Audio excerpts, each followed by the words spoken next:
Hello, everyone. Good afternoon and welcome to this talk.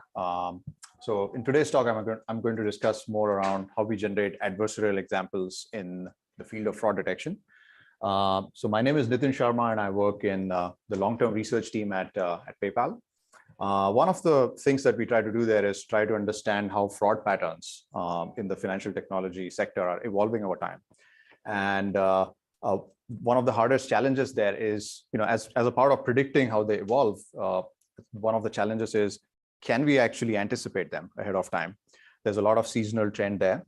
And also we see the attack vector actually varies quite a bit depending on the type of transition you're looking at. So for example, you have account takeover, or you have bank fraud or credit card fraud. And in that case, the way the fraudsters are trying to attack the system actually varies quite a bit. So the whole talk is really about, can we actually anticipate ahead of time and generate adversarial examples? And then also see if we could improve the feedback mechanism and then eventually the detection, fraud detection of the algorithms that we develop. So today's talk is outlined really into broadly 5 different areas. So we'll start with the problem background and just discuss the motivation as to why this is important for us in the field of fraud detection.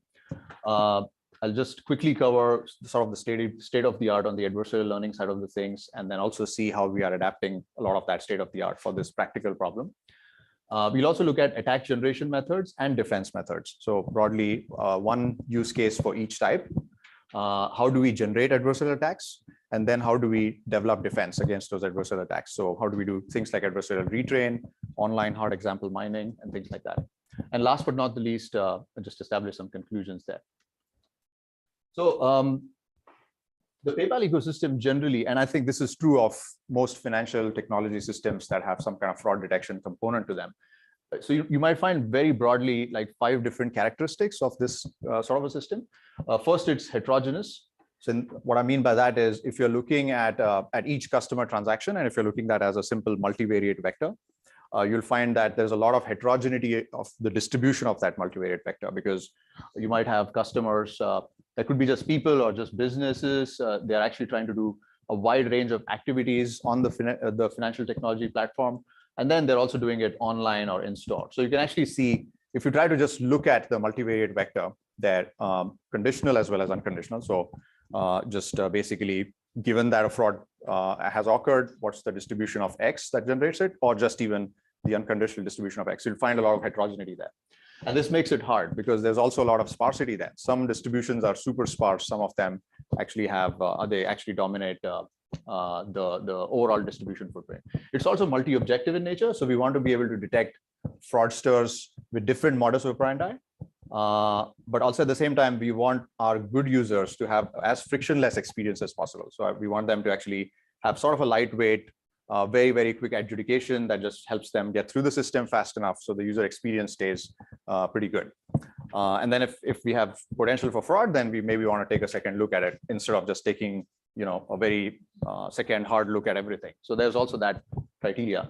The patterns are evolving temporally and systemically. So a lot of traffic, for example, would have been just through desktop-based systems or laptop-based systems a few years ago, but now it's increasingly becoming a mobile-based. And so you're seeing there's systemic variation in fraud pattern that occurs, but also there's temporal variation. Things actually change a lot with time. And so then it becomes harder to actually continue to model and detect that fraud pattern. And then there's also imbalance. So bulk of the users are good users. And you have this small fraction of users that could be fraudulent, and they vary quite a bit in the way they're attacking the system. So, and the source of truth itself is delayed. So when we are trying to assess a fraud pattern, you might have a certain time lag between which you actually perform the transaction and then got the result back from the system as to whether this is fraudulent or not. And then there's also a lot of domain knowledge and segmentation that goes in just to keep improving the last mile. So this is just a very broad footprint of the different fraud patterns, mostly stolen identity and stolen financials. Somebody's account that gets taken over by a fraudster, and then he starts monetizing from that PayPal account, adds fraudulent funding instruments and things like that. Stolen financials, where fraudsters might just add things that they found from the dark web and then start monetizing from there. So stolen financials, again, can be classified into card-based, bank-based fraud, and so on. So identity, financials. And then also there's one more on the side of bank fraud where, fraudsters may not have enough money to fund a transaction, and they still go ahead with it anyway. And then we figure out later that there wasn't enough money to fund that purchase. So you have that kind of fraud pattern there as well. And then you also have the credit fraud and credit risk, which sort of is less problematic when it comes to temporal variations and also in terms of complexity of the modeling systems. So fraud, usually you could model the system through complex architectures. In credit, we have constraints because there's more explainability overhead. So very quickly, so when you look at adversarial learning, so what are we trying to do here? So what we're really trying to do is basically, so a fraudster typically will try to log into the system or try to perform an attack. And maybe the machine learning algorithm is smart enough to block the fraudster right then and there. So then what happens, the fraudster goes back and tries to change certain attributes of the attack vector and then tries to breach the system again. And this time it's possible that the model actually allows the fraudster to gain access and then eventually perform the attack itself. So then again, going back to the classic definition, you have an input and you're applying intentional perturbations to the input. So how do you perturb the input then becomes very important. And then you also then discern whether the input now breaches the decision boundary. So now that you've changed the input, if you go back to the same modeling architecture, are you able to get a different decision from an approved to from a decline to maybe an approved this time? And then perturbations could be just basic noise vectors that you could add through careful optimization. And this is really where we spend bulk of the time. What kind of optimization methods should be used to develop realistic attacks? And so a classic idea here is if you look at traditional backpropagation, you're basically, when you're training a model, you're basically differentiating the loss function effectively by keeping the input constant. So effectively you allow the model parameters to vary, and then you're trying to minimize the loss function. With adversarial learning, you basically have the model parameters being the same, but you're differentiating again the loss function with respect to the input because you want to change the input here. And the idea is to maximize the loss function instead of minimizing it. So in the first case, you're minimizing the loss function because you want to find a model that best fits the construct of y to x. But in this case, we are trying to maximize the loss so we can find the directions in which the attack vector should change so you can get the best resolution on fraud on creating these adversarial examples. Right. So let's actually look at what that means to fraud, right? So one is fraudsters can change status quo. They could change things like IP, device, browser, location, in some cases, platforms. So they could change all of those things. So first thing is, what could they change, right? If they were coming back and breaching the system. And then the second thing is, if they don't change things, sometimes what happens is they might just try to build trust with the system. So they might come in, do a few small dollar value transactions that might be conducted maybe over a month or a few months. And then this is your way to figure out that, okay, the system now trusts you more. The variables and attributes that are related to that particular account might be flagging towards trust. And now the fraudster might be ready to perform a full-blown attack. So there's also that problem where you could have small dollar value transactions or the large ones. So the idea here, or the question that we're posing is, can we generate these adversarial examples where the model actually previously approved the transaction, and then upon the change of the attack vector, actually previously declined it, and then eventually changed the decision to approve. So why is this an important problem really, or how do perturbations in this area pose challenges, right? So if you look at traditional image or text problems, the way you perform the perturbation, for example, you have that image there, and now you could basically perform sort of a perturbation along some kind of a norm, right? So you could basically take some kind of a norm vector on the image vector and then effectively add that on top. And then of course, use constructs such as fast gradient sign method, where you'd find what's the right extent of perturbation you want to perform in order to get the classifier to classify an image that, for example, could be a duck, but now to classify it as horse, because now you've added a little bit of noise to that image or some sort of a norm perturbation to that image. Same thing with speech. You perform some perturbation and then you get basically a different classification there. With fraud, basically what happens is, so I'm just giving you an example here of, for example, a variable that is related to the country code, right? So the attack, for example, in this case, maybe actually was launched from the US, and you get a vector, which is actually a combination of continuous features and categorical features, right? And what might happen here is, if you just perturb it based on basically a very simple, naive, norm-based method, you might find an attack that is unrealistic. So for example, in that scenario, what you saw is previously the user was branded as fraudulent, and the country code, which would be one of the bins in your categorical features, maybe reflects the country location of US. Now, if you could realistically generate a perturbation where that country code or the bin for the category actually changes from US to some other country.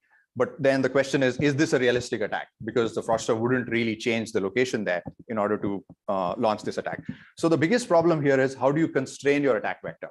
And that's what that hopefully should be the biggest sort of challenge here for this talk, as to how do you generate realistic perturbations, especially given the fact that you have continuous features and categorical features both. Yeah, so this is sort of a general outlook on how we actually intend to perform these attacks. One is at inference time, where we carefully perturb the input at inference time, or poisoning, where you could inject bad examples at training time.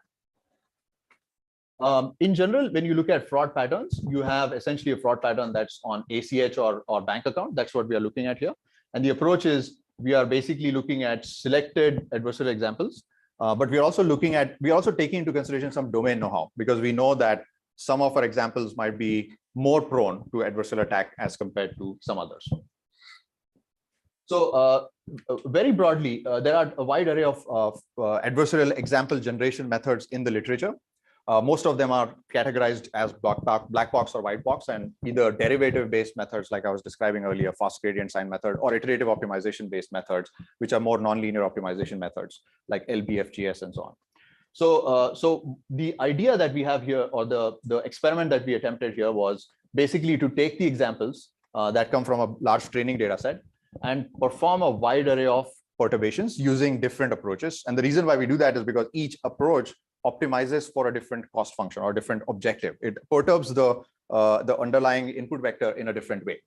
And what we wanted to do was, instead of just utilizing one or more methods, or maybe a combination of one or two methods, to see if we could subject our model to the hardest challenges, essentially. So we have a two-level optimization stage here, where we first do an ensemble of adversarial perturbations.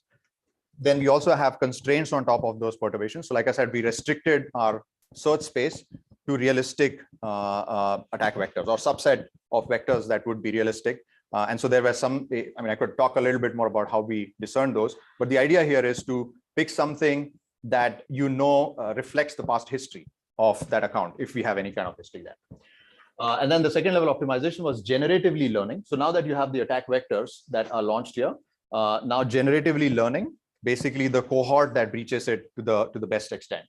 So here we are basically looking for which methods are leading to the largest change in decisions, but with the smallest perturbations.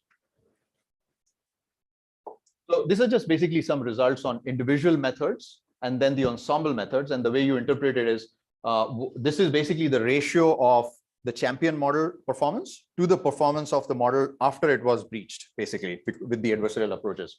And we found that the ensemble approach, where we actually use a combination of these, is actually not only better performing on this data set, but also temporally. You have 5 time periods that we have actually looked at. And we also looked at other methods like confidence interval and bootstrapping to just ensure that we have a reliable estimate of performance here.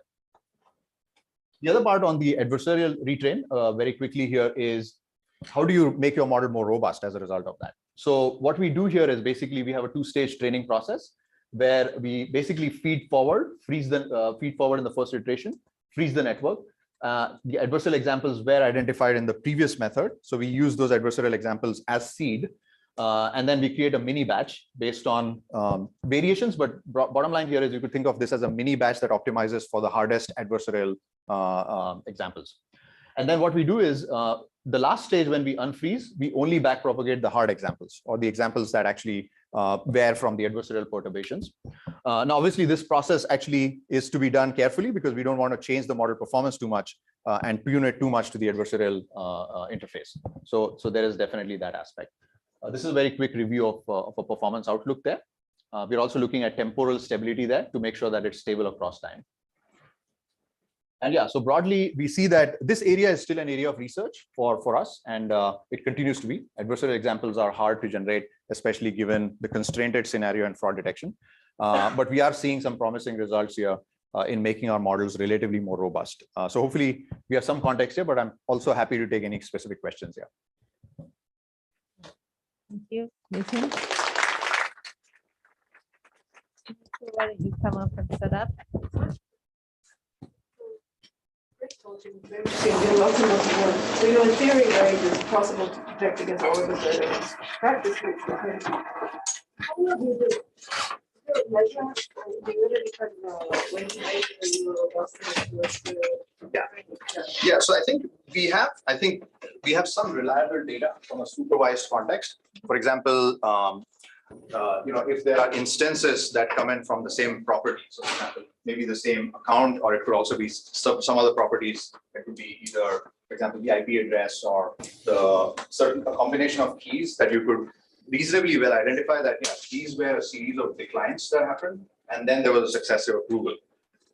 So usually we have some supervision or supervised data that's available for us to go back into the system and figure out that, it seems like there's a good sequence of event history that's coming in from this particular asset, and eventually it led to an approval.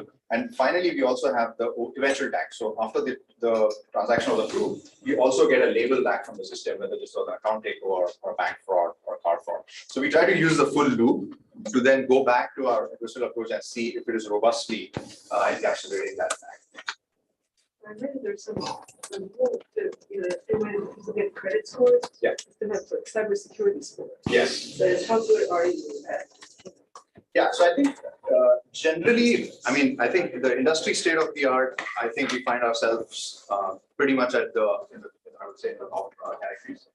Here also, there are different use cases because PayPal as a product actually is addressing a wide array of transactions, right? You're looking at cross-border transactions, but also within. Then we have Venmo, which is a very different system than PayPal, but still is a part of Venmo. So it's still a part of the overall PayPal subsidiary. So I think eventually we find ourselves to be pretty much at the top because we also do some of the benchmarking with credit based domains because there's a good synergy between credit and fraud domains there.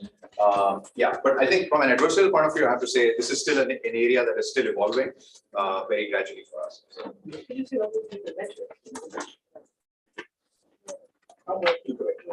Yeah, so far I think we are looking very largely at, so what we have ideas that are around false positive ratios, because we also want to ensure that these adversarial methods don't end up leading to an excessive decline of good users. So what we often do is, we typically look at measures like operating characteristics, but here we try to constrain ourselves to a lower region and then see how essentially our false positive to positive ratios actually vary. And then how do they vary across the span, not just for the adversarial method, but for unworked out models, unworked out models, and so on. All right, our next speaker is Sumitra Ganesh from JP Morgan, and she's going to tell us about sequential decision-making problems in